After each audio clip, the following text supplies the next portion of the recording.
Rule daily ஜாப்ஸுடைய இன்றைய வேலைவாய்ப்பு KSP என்ற மாபெரும் நிறுவனத்தில் நடைபெறவிருக்கும் மாபெரும் வேலைவாய்ப்பு முகாம், சிறப்பு வேலைவாய்ப்பு முகாம் எங்கே நடக்குது அப்படின்னு பார்த்தா ஸ்ரீ ஆர்வி ஹோட்டல், காந்திபுரம், கோயம்புத்தூர். என்னையிலேருந்து என்னைக்கு வருது அப்படின்னு பார்த்தா 31/5/2026 மற்றும் 7/6/2026 ஞாயிற்றுக்கிழமை 2 நாட்கள் நடைபெறுகிறது.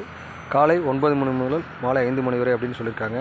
என்னென்ன கல்வி தகுதி அப்படின்னு பார்த்தா 10th 12th ITI, fitter, turner, machinist மற்றும் வெல்டர் அப்படின்னு சொல்லுவாங்க. ஆண்களுக்கு மட்டும் இந்த வேலைவாய்ப்பு. வயது வரம்பு சொல்லியிருக்காங்க 18 வயது முதல் 25 வயது வரை அப்படின்னு சொல்லியிருக்காங்க. அனுபவம் 0 முதல் 5 ஆண்டுகள் வரை. ஸோ முன் அனுபவம் இல்லாதவர்களுக்கு ஃப்ரெஷர்ஸ்க்கு எவ்வளோ சேலரி அப்படின்னா 17,000. 1 வருட அனுபவம் உள்ளவர்களுக்கு எவ்வளோ அப்படின்னா 15,500 அப்படின்னு சொல்லியிருக்காங்க. 2 வருட அனுபவம் உள்ளவங்க பார்த்தீங்கன்னா 18,000க்கு மேலே அப்படின்னு சொல்லியிருக்காங்க. பயன்கள் பார்த்திங்கன்னா கேண்டீன், சீருடை மற்றும் தங்குமிடம் இலவசம் அப்படின்னு சொல்லியிருக்காங்க. இந்த வேலை முகாமில் பங்கு பெறணும். டிஸ்பிளே தெரிய நம்பருக்கு கான்டாக்ட் பண்ணுங்கள். டிஸ்கிரிப்ஷன் மற்றும் ஃபஸ்ட் கமெண்ட்டில் கொடுத்துருக்கோம். இந்த வேலைவாய்ப்பு பற்றிய தகவலை கோயம்புத்தூர் மாவட்டம் மட்டுமல்லாது தமிழ்நாட்டில் அனைவருக்கும் தெளிவாக பகிருங்கள்.